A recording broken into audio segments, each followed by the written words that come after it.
Hello and welcome back to my channel. My name is Jack, and in this video I tried to survive 100 days in the post-apocalyptic winter world of The Long Dark. The Long Dark is a first-person survival game. Your plane crashes in the Canadian wilderness during a geomagnetic storm, and you're left alone in the aftermath of the disaster. Survival is your only goal, and death is your only end. You can play in the Pilgrim mode, where animals won't attack unless provoked and the game is less harsh, or you can play in the progressively more difficult game modes, Voyager, Stalker, and Interloper. This challenge was done in Interloper, also fondly known by players as the Long Dark's impossible game mode, or described by the game as a mode for expert players looking for the ultimate wilderness survival challenge. I'm definitely not that, and have had so many failed few day attempts while filming these 100 days videos, and I've learned a lot along the way. In Interloper, you start with the most minimal resources, supplies are very scarce, and wildlife is more dangerous. The world becomes more hostile the longer you play, with global temperature drops, less wildlife and fuel resources, and more frequent blizzards. Aside from very rare spawns of hacksaws and hammers, all tools need to be crafted, and the best clothing and food items as well as guns do not spawn at all. The mechanics in this game aim for realism, and keeping an eye on your stats is crucial to survival. Everything counts in the beginning, but even as you progress and become more confident, you can never let yourself get too comfortable, because Mother Nature can be cruel and unforgiving. If you die, that's it. You don't get a second chance and that world is lost forever. So without further ado, here is my survival story.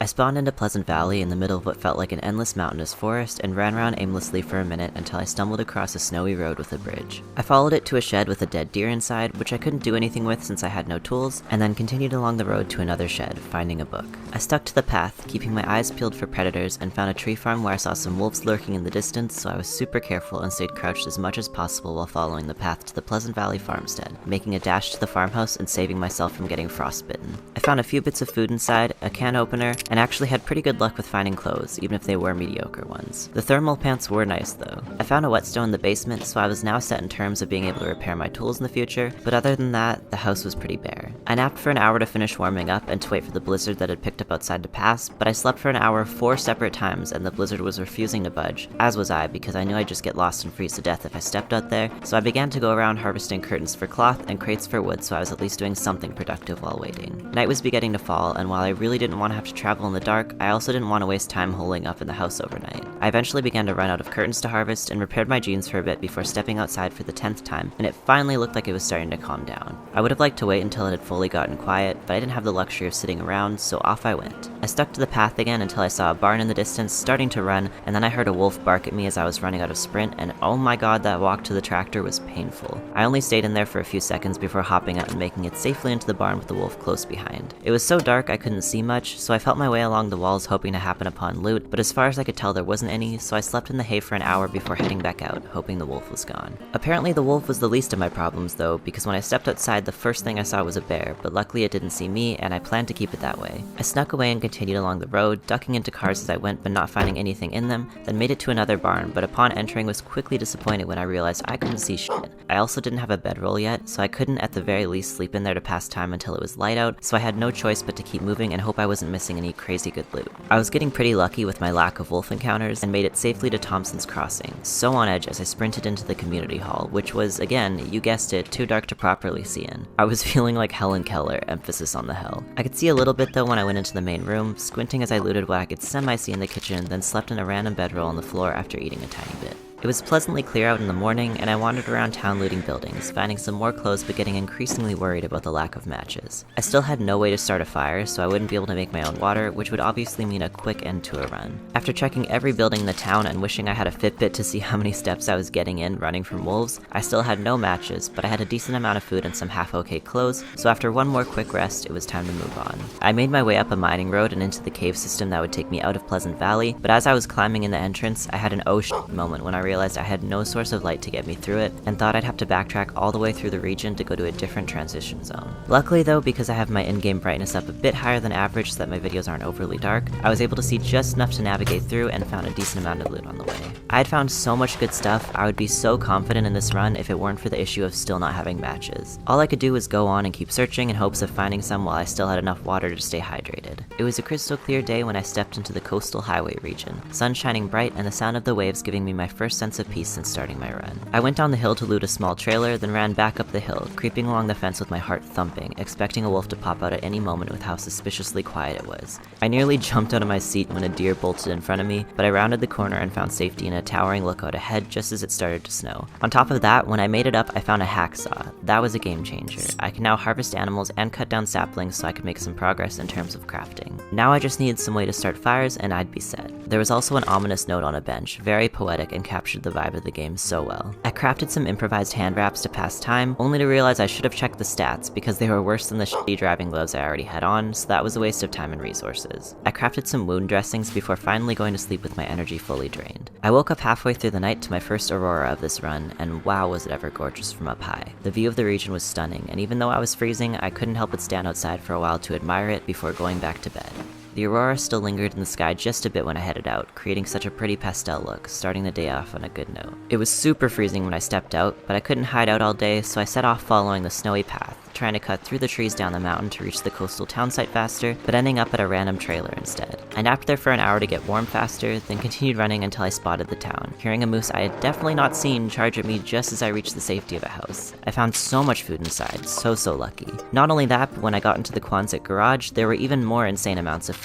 For how empty most of the buildings were in Pleasant Valley, I did not expect to be finding this much loot here. I also found a storm lantern, so I finally had a light source to aid me in the dark. Now all I needed to feel fully ready to tackle the next 97 days were some matches, a magnifying glass, a fire striker, or even a flare, just anything to allow me to light a fire at some point. A bedroll would be amazing too, but not as necessary as a fire starter to survive, of course. I was starting to truly weigh my options as I searched the surrounding buildings to no avail, trying to think of any locations that felt like they would specifically provide matches, when there, at last, sitting gloriously on the edge of a bathtub, was a pack of wooden matches. I was absolutely hyped as all hell. I had a really good chance now in this run. A good starting location as opposed to the amount of times I've been doomed to start in Ash Canyon, great amounts of food and other loot, not too many close calls with predators, now I just had to stay alert and not fuck up. I ran back up the mountain a bit in search of saplings, and found a single birch one in a clearing along with some mushrooms shortly after spraining my ankle, then went to the trailer I had stopped in on the way to the town, dropping it there to cure. I crafted some bandages and prepared some reishi mushrooms to cook in a tea in the future before calling it a night.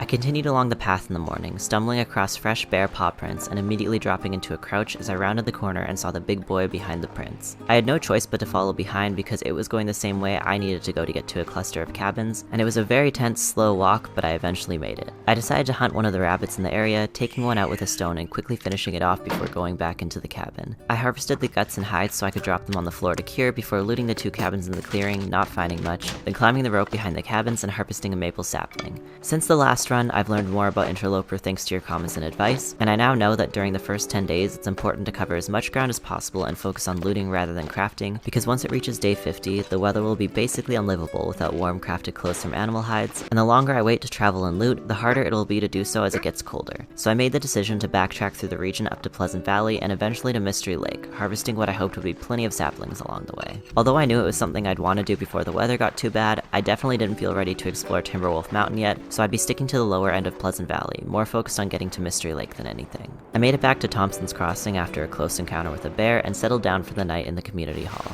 Day 5, doing pretty okay, 1/5 of how far I made it in my last attempt. I started out on my long trek to Mystery Lake as the sun rose, stepping out into a casual negative 27 degrees, no big deal. I went deep into the woods behind the town, finding a deer carcass outside of a cave and collecting some feathers from around it, and then inside the cave I found a magnifying glass. What a find. Conserving matches was extremely important, so being able to use that instead on sunny days would be amazingly helpful. I wasn't warming up in the cave though, so I had to keep moving through the beautiful mine that led me out onto the winding river. I walked along the frozen ice, collecting cattails, and then out of nowhere the coldest blizzard yet rolled in, minus 31 degrees, and I sprinted as fast as I could up the mountainside and into the junkyard. I almost didn't look around for loot since my condition was dropping so fast from freezing, but I decided to check a container just in case, and I'm so glad I did because when I turned around after, there was a bedroll inside one of the metal tubes. I was in disbelief. I had no idea that was a bedroll spawn location, but I was not complaining. I finally had everything I needed to feel set in terms of loot. As soon as I entered the Carter Hydro Dam, I found another box of matches, and shortly after a second hacksaw. saw. I could not believe the luck I was getting in this run. I dropped a bunch of stuff at the bottom of a climbing rope, and man did it feel nice and secure to be able to just pull up my bedroll and climb in when I needed to boost my energy a bit. The more confident I felt in my ability to go far in this run, the more anxious I got about losing it all, but I tried to stay focused and got a full night's sleep before the next day's adventures began.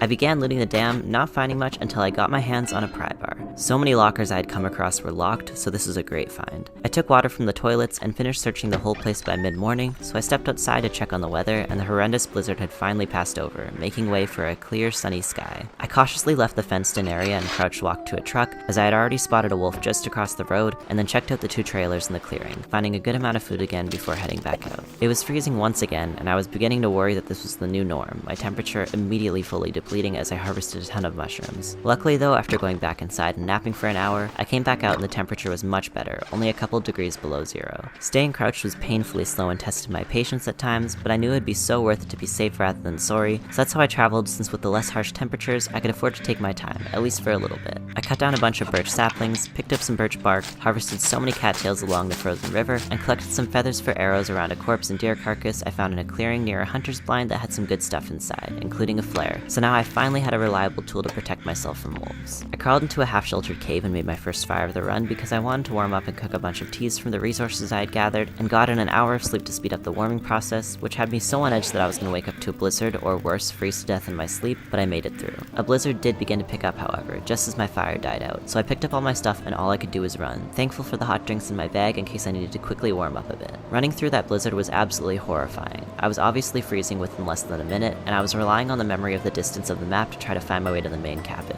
I was relieved when I found the river, sticking to it like glue until I reached the southern river access, and then I knew all I had to do was stick to the right side of the ice. My only concern was making it before I froze. I drank a hot tea to temporarily boost my warmth, and trudged on, sprinting as much as I could and holding my breath. Those minutes before I at last spotted the cabin were somehow some of the most tense ones I've had in this game, but I made it and was finally able to breathe.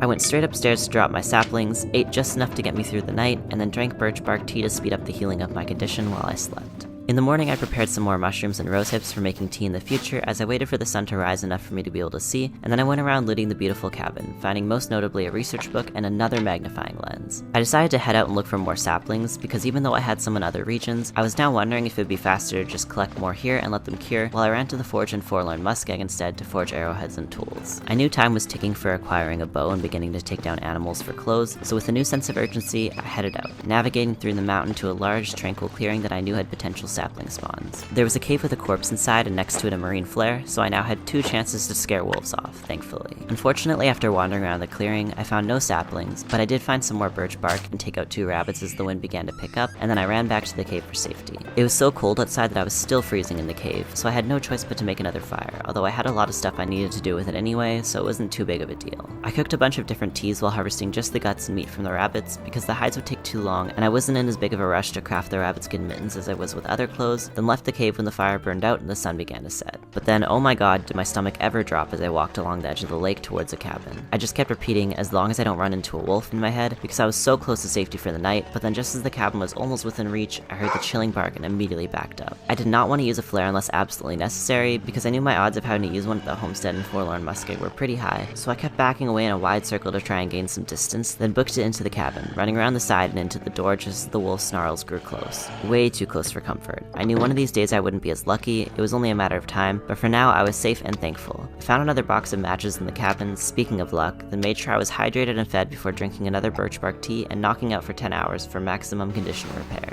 I decided today was a good day as any to make the trek out to Forlorn musket. I knew this could very easily be the end of my run, but not going could be as well, so I had to take the risk either way. The weather was okay when I headed out, but by the time I got to the tunnel I was freezing, and it wasn't any better on the other side. So I went back to Mystery Lake and made a quick fire in the tunnel for just long enough to heat up some tea and see if things would clear up at all. Eventually I just went for it and walked back into the muskeg, and then I was off, immediately tangoing with a wolf between the trees to avoid being spotted, barely relaxing when I was past because this region always feels so cold and unwelcoming to me. I made it to a little abandoned camp, and right next to it was the maple sapling I needed. One important task checked off already. There was a bit of food and water at the camp, and an intact snow shelter, which probably saved the run, allowing me to safely pass time and sleep for a bit until I warmed up. Granted, it was almost now night when I crawled back out, but the weather wasn't horrendous, so I went on. There were so many wolves lurking around, so I had to crouch for a lot of my walk. There were so many times when my temperature got so low or I came so close to a wolf that I literally said, "How did I survive that?" out loud. I was so tense. But I eventually made it to a transitional cave after sneaking past a wolf, being spotted at the last moment and let myself breathe. I explored the cave a bit to collect coal and sticks until my lantern went out, then was on my way back to the entrance when the weirdest shit I've ever experienced in this game happened. I got teleported to the Upside Down, or maybe my soul was sucked up by Dementors. I have no fucking idea. My heart was beating so hard. I wasn't sure if it was gonna kill me and if I should try to quit before it did so I could at least not lose the run over a glitch that was out of my control, and then I could rejoin where the game last saved, but I also sorta wanted to see what would happen, so I waited. I tried putting my bedroll down, tried interacting with food, passing time, everything I could think of to shake myself back into the overworld, but nothing worked, until I accidentally hovered over the option to leave the cave, and I really had nothing to lose at that point, so I went for it, and somehow that saved me. Holy shit, that was the most out-of-body shocking experience. I could prepare for every single scenario in this game, but I sure could not have prepared for that, and I'm so lucky it didn't kill me. I know the game had some funny glitches in older versions, but I never personally experienced one, so I'm guessing it was caused by all the new expansion pack updates, and hopefully it's patched soon. Anyway, after that lovely heart attack, I calmed down and drank my last birch tea and slept the night away.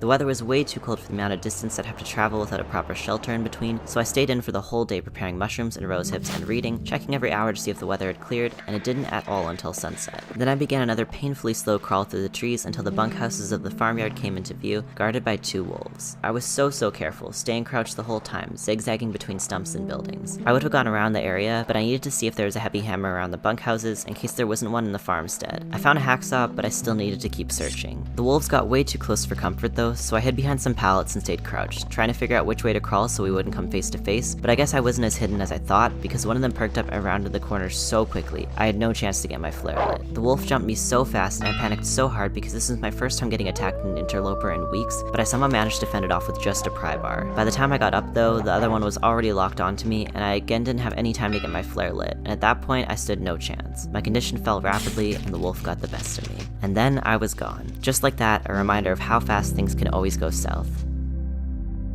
I literally sat in shock with my head in my hands for a couple minutes. Everything had been going so well, and just like that I lost it all in seconds, in a way that could have been so easily avoidable with just tiny little changes to my walking path. But that's the nature of the game. You're fine until you aren't, and sometimes you can't do anything but watch your life slip away before your eyes. And that's what makes the game so appealing to me, the challenge and how different things are in every run no matter how many times you play. I love the frustration, and after almost a decade of playing, I still can't ever seem to get sick of it. What a game. Hopefully this run wasn't too underwhelming to watch, with it being 15 days shorter than the other one. I was gonna trash the footage, but I think it'll be fun to document my interloper journey as I improve, and I hope it'll at least be a bit entertaining for you to watch the struggles along the way. And that way I'm also not going so long in between uploads if I end up with a bunch of shortish runs like this one. Maybe I need to make a death compilation at some point. Thank you so much for watching. I really appreciate all the support, and I'm so excited to keep creating this year. Hope you're having a great 2023 so far, and until next time, all the love, and I'll see you soon.